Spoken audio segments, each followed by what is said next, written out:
So we are looking at Apocalyptic Shadow for version 3.8, which is the second time we're doing this in 3.8 since we're in the middle of the delay prior to 4.0. So I guess our count is a little messed up here. But either way, we're here for another Apocalyptic Shadow. This one is entitled Dominance of Nethervale. And we're going to take a look at the buffs, the bosses, talk about some teams, and do a little demo. So let's dive into it. For the main buff, this is the one that you get when you break the boss. All allies immediately take an action and recover skill points. Increases break damage taken by all enemy targets by 25%. And Memo Sprite skill damage taken by 15%. So I think this is actually a pretty cool buff because it's not just for one team type. And that's something that a lot of people complain about, is that the endgame modes are shilling certain types, but this one they're actually giving you a couple of options. Most teams love skill points, and then you can focus on either your break team or your Memo Sprite team, which is kind of cool. That does seem to be the two that they're pushing the most on this one, though. But hey, at least it's two and not one, right? As far as the bosses, we have Kafka and Pollux. So Kafka is pretty simple. She's an older boss, so her mechanics are not really all that complicated. Just make sure you bring some kind of cleanse to prevent you from getting mind controlled, or to heal you if you do get mind controlled. For this particular fight, she'll have two elite enemies spawned at once, and you're going to want to focus on killing them first. When you kill one of them, it's going to implant their weaknesses on the others and open up Kafka's toughness bar to get reduced. But even when that happens, you're going to want to kill the two elites first. That's going to be the most efficient way to take her bar down, and then you can focus on her. But this fight is a lot simpler than the other fight. Just don't get mind controlled, basically. For the Pollux fight, I absolutely hate this fight. It is close to my least... It might actually be my least favorite fight. I might hate this fight the most. I'd rather do Hule than this fight. So this, of course, is based a lot on HP changes, particularly like losing your HP in the first kind of wave, and then trying to keep your HP up. After the first wave, Pollux will hit you real hard, basically reduce your HP to like nothing, and then you can actually go into the negative, like under 0 on your HP, so you won't die. But when your HP is under 0, you are doing a lot less damage, and if it stays under 0, you'll get a little counter over your head, and if the counter reaches 0 after I think 3 turns, then you just die. So you're gonna need to keep your HP up. That means you're basically need to have a healer. I don't know if this is or you just need to end the fight very quickly, which might be possible because you can't die. So in theory, you could try to go sustainless or something, but I wouldn't recommend that. Bring a healer. Bring Hyacine if you have her, and play an HP team if you can, because any type of HP, and specifically casters and Mydei, who lose a lot of HP because the amount matters. That's gonna make a world of difference. That's part of the reason why I hate this fight, is because it's very focused on the HP teams, and it can be a real grind for anybody that's not an HP team. So yes, that is the Pollux boss. And as far as teams that we're gonna, buffs that we're gonna have in this one, let's take a look at the first node. We've got Crimson Tide, increases physical damage dealt by all allies by 50%. When a unit uses a skill, restores 20% of that unit's HP. So this is basically the Finon buff. Finon is the best physical damage character, and I don't think others would be great in this fight, because you've got maybe like Argenti, who's going to be more AoE focused, and this fight's never going to have more than 3 enemies at a time. You're trying to take out the 2 elite enemies as quickly as possible. And you might be able to use Yunli or even Clara. I probably wouldn't. I just generally don't recommend them, but Yun Li might be okay, but ultimately I think this is supposed to be the Finon buff, particularly with the healing. You're going to get healed every time you use his bounce attack, so that kind of helps you stay sustainless if you don't want to play Dan Heng PT. It's for Finon. Second buff, Dire Straits. When ally targets deal damage to enemy targets afflicted with 3 dot states or more, increase weakness break efficiency by 50%. So obviously this is the dot buff. You're going to want to run this with the Hyacine team specifically, I think, in part because Hyacine applies multiple dot types, but also you're going to want somebody that can break the physical weakness, which is the main weakness. I don't believe there's lightning weakness, so Kafka's not helping you in the break department on that. So there is wind, so Black Swan can help a little bit, but her break efficiency is terrible. Interesting that the buff is basically just 50% break efficiency, which is something that Dot really needs to keep up in Apocalyptic Shadow, because Dot break efficiency is usually pretty bad. But there's no damage bonus, which is kind of weird to me. That's a little underwhelming. Even so, I would still play this with your Dot team if you've got Hyacines and Kafka. And then finally, we've got Rhyme Piercer. Increase all enemies' break damage taken by 10%. After breaking an enemy's weakness, increases all allies' speed by 20% for 2 turns. So obviously this is the break team for your Firefly, your Rappa, or your Boothill buff. But if you don't have Finon or a Dot team, which I think a lot of people might fall in that category, this is the buff I would pick as your general. At least you're getting something. Everybody can break enemies. In fact, you have to in Apocalyptic Shadow. So you'll at least get some speed out of it and a little extra damage. Even the break damage buff is kind of underwhelming. I know 10% is pretty high for a break damage buff, but I don't know. All of these buffs are kind of lame, to be honest. And it's they're very specific too. There's not like a good general one here. That is very different than the other side, which I think does have a lot of flexibility. If we look in Node 2, the buffs, we've got the first one, Unstoppable Force. Damage dealt by Memo Sprites ignore 20% of the target's defense.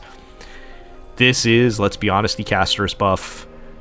You really want to have Casterus and Hyacine on the Pollux boss. It's like easy mode. I think Evernight 2 does pretty good. Even if you don't have Casterus, but if you do, then Evernight would be on her team anyway. Having Memo Sprites in general is kind of good because it's more bodies on the field. They have their HP reduced, which is going to help you get through that first phase faster. If you can play the Memo Sprite team, the Remembrance team, go for it. It's going to be so much better, and this is the buff that you would take if you do that. For the second one, we have Innervation. Increase all allies' skill damage by 30% at the start of their turn if their current HP percentage is equal to or lower than 1%. Restore HP equal to 50% of their max HP. So the skill damage buff is nice. Obviously, that is going to be good for skill damage characters. Like, usually I think of the Herta and an Axa, and they could qualify in this case. But since we also want HP based characters that are going to be losing HP, Mydei and even Jinglu, I think, are good for this because they both primarily do skill damage. And they both drain their HP, which is going to help you in this fight a little bit. So, as far as the healing part, so you are going to spend a lot of this fight with less than 1% HP. Pollux in their second phase knocks you to like negative numbers. So having that extra 15% healing at the start of your turn is kind of nice. It's not going to be enough to carry you. You're still going to want to bring a healer with you, but it does help take pressure off your healer to keep everybody alive. And a character like Mydei is going to benefit from having as much HP as can be restored on him as possible to get him his skill stacks higher. And finally, we have Unstoppable Momentum. When a character uses ultimate, increases their weakness break efficiency by 100% and increases crit damage by 40%, lasting for 3 turns. So when I first read this, I thought, oh, this is like for an ultimate based team, but again, it's not giving ultimate damage boost. It just says when you use your ultimate. So this becomes the good general pick for whatever characters you want, because everybody has an ultimate. And when you use it, 100% weakness break efficiency is pretty good. And for most characters, 40% crit damage is pretty good. And it lasts for 3 turns. So I don't really even have a specific recommendation on this one. Like, if you really want to pick an ultimate-based character, you could pick, you know, Saber or Acheron or something like that. But really, anybody that doesn't fit in the first 2 categories, this is the one I think you would pick. Unless, you know, it was like Break or Dot or something, which you're going to be... you're not going to get anything from the the crit damage. It's an interesting buff, though. Okay, so I am actually going to pick the second buff for this one. I'm going to change to that. And so for teams, I threw out some suggestions there for our demo, though. I am going to do Boothill for the break team, and we're going to do Mydei as my HP team for the Pollux fight. If I wanted to do my best results, which is the best I have gotten so far, I would probably do either Finon or Firefly in Node 1, and definitely, without question, the Casters team in Node 2. It's not even close. If you have that team, for the love of God, play that team. Okay, let's get into the demo.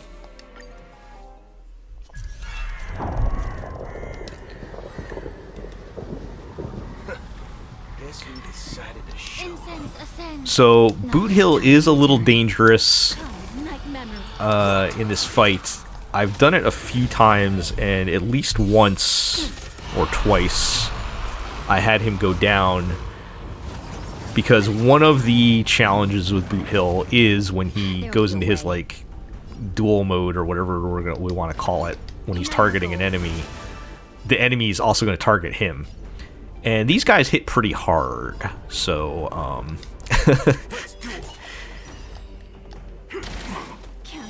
if we're not careful, he can't get taken out. And this is where I think you can try to manage what enemies you're breaking, like watch the turn order sometimes. But then sometimes you just you don't really have a choice. You got to take the hit. But we'll see. We'll see how it goes. So, like I said before, we want to try to take the big elites out first, especially with Boothill, because that will help us build his stacks before we get to Kafka.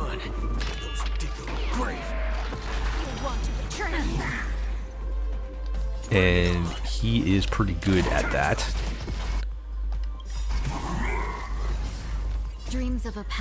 I targeted the physical damage one first because that will implant the physical damage on the other 2. And I probably should have saved that so that Boothill could do the break on the elite, but it's fine. Everything's fine. Now you can see Kafka's bar is open. We can reduce her toughness, but it's still better to take out the elites first, because that will happen. You'll get the big kind of bomb on her toughness and the extra damage. And now we set ourselves up for maybe Boothill can one-shot her. I didn't get 3 stacks before this. I should have had him kill the I should have had him kill the elite first. That was my mistake. I mean, I should have had Boothill kill the elite instead of Lingsha, so that he would have got that stack. But we're good now. This should finish her for the next phase. Okay. And we can start taking these guys out. Again, we're going to target the physical weak one first. And actually, if you can get Dahlia's ult up, she can implant weakness too, which is nice. No holding back. Dream vanished. Made the foul stench dissipate quickly. Okay, again, I'm gonna let Boothill get the actual. Well, you know what? Let's break both of them. We have the Lingsha secondary break. And Boothill's still locked on to Kafka, actually, I just noticed. I forgot about that. The truth for Okay. everything in this world Now, is bleeding. it might be good in some cases to hold on to Lingsha's ult as an emergency heal with Boothill if you do find yourself having trouble staying alive. So far, I'm actually doing quite good with that. Alright, well, I think I can break Kafka here, so I'm going to do it.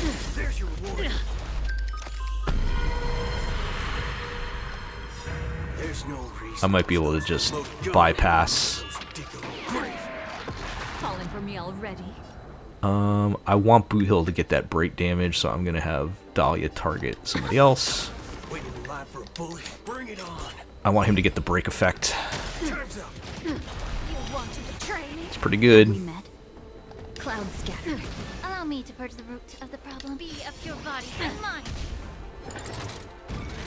Not this time. Let's do it. There's your reward.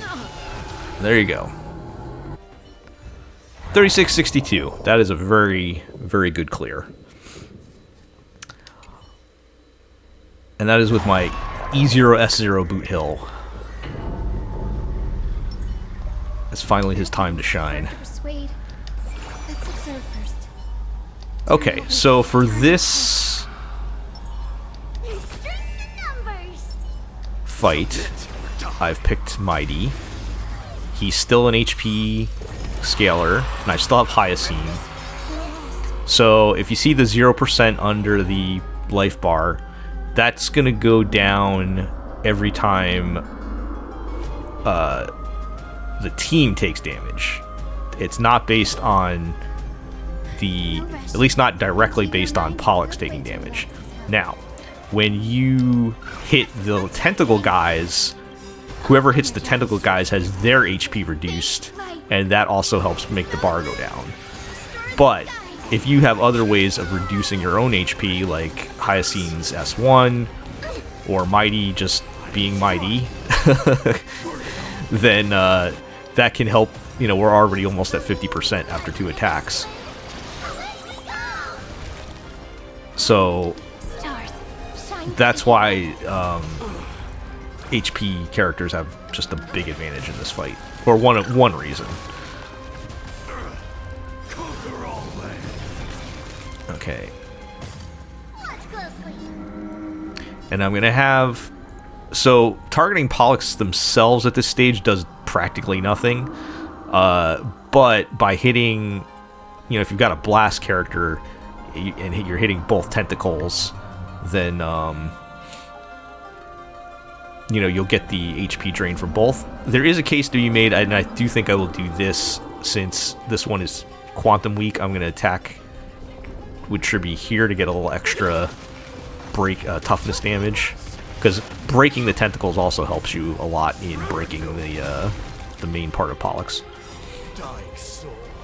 Okay, and then I'm going to switch his ult over to this one here, because this is the one that's normally imaginary weak, and we can just keep pounding that one until the phase changes. Okay, so we're at 100, we take the big damage, we're all now all like in negative health. So you can see the counters over the characters' heads, that'll go away. You can see Cyrene made it up to positive numbers on her HP, so the number went away. When you're in negative health, you do much less damage, you take a damage debuff, and if the counter goes down to 0 and your health is still negative, you die. So it's an important thing. However, in this phase, it switches over to when you hit the tentacle guys, you now gain HP back. So there is some ways to heal, but it's really hard to stay over negative numbers without a healer. I really don't recommend doing this fight without a healer. Okay, so I got Cyrene's ult, so I'm going to pop that now. Cyrene is great with Mydei, mainly because when you use Cyrene's ultimate on him, he immediately does his Godslayer, be Godslaying, I forget what it's called, move. I'm also going to buff Tribbie And then I'm gonna pop their ults. I'm gonna do Hyacine's first after Tribbie. Conquer all land. Cleanse hatred with love. Is it coming? I really don't remember the name of his move, but Godslayer be Godslaying sounds funny. And I'm gonna do Hyacine's first because she's gonna get that max HP buff back on Mydei. Face me. And we'll use his ultimate on the quantum or the imaginary weak one. So I think I forgot to mention in the second phase you can see now the little 68% there that's turned pink. So now that's gonna change based on damage to the tentacle things. It's gonna count down, and then when it hits 0, we'll switch back to the other phase. And in this particular fight with Apocalyptic Shadow, that's going to break the boss. So either you break them the old-fashioned way, which is really long and difficult to do, or you get that counter down to 0.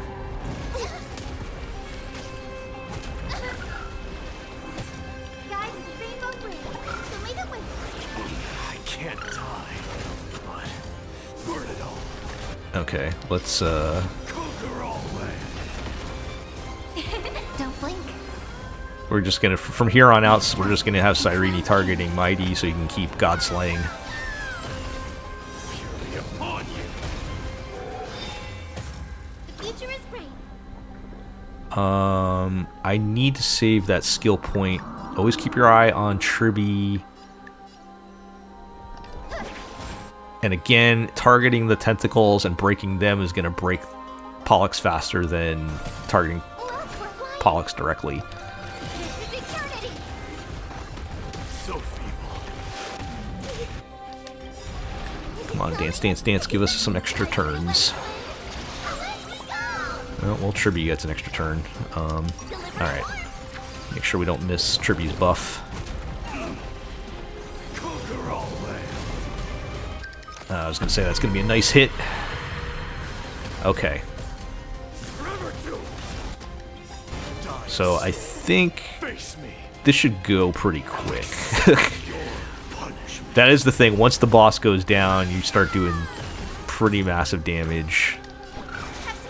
But we do have another phase here. But we're doing pretty good. We're at 17 right now.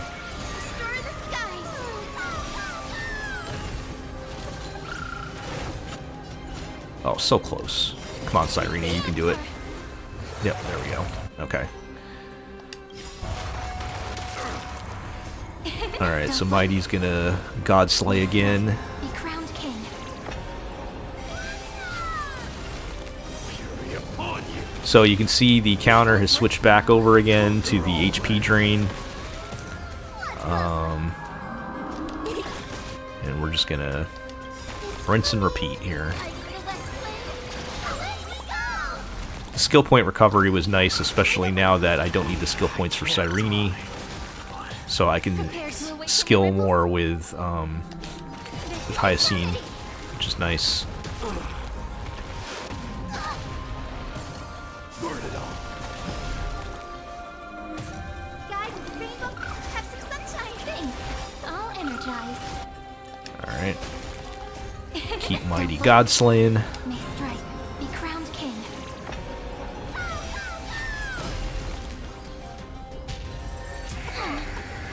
Oh, he's up to 200 stacks. With me. Fury upon you. Conquer all land. The double Godslayer. I wish that was not with him at minus 2,000 health or something. But oh well. The answer. Forever doomed. The way that went. Thanks. All energized. This is eternity. Have some sunshine. You're right. Dispel the gloom. Restore the skies.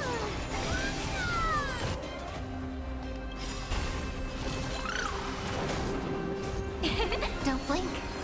May strike. Be crowned king. And we're just kind of going through the motions at this point. Upon you. Alright.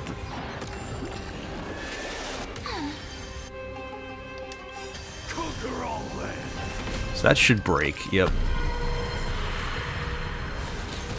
It's gone. Like the West Wind. Away we go. And nope, don't miss the Tribbie buff. Always pay attention to that. Burn it all. This might finish him off. Accept your punishment. Not quite. Do it, Tribbie. You got it. Buffed Tribbie. Alright, so 3561 on the second node is also quite good for a total of 7223. Real solid clear there with some fun teams. I love Boothill in particular whenever I can make him work. He's a very fun character to play. And Mydei, I think, is very underrated. I've had some real good results with him lately. And both of those characters, those are not my... I have a lot of E2 characters. I do not have them at E2. My Boothill is E0S0 and my Mydei is E0S1. So, you know, these are I do have good supports, I'll give you that, but I think my only E1s are Tribbie and she's E1S0, and Fugue I have E1S1. The others are E0S1s. So they're not even huge investment teams here. I know a lot of people are saying this is like the easiest Apocalyptic Shadow in a while too, so maybe that's a factor. But good solid clear. Hopefully that was helpful, at least a little bit entertaining. You know, if you like this, like, comment, subscribe, all that good stuff. And we'll catch you next time. Bye.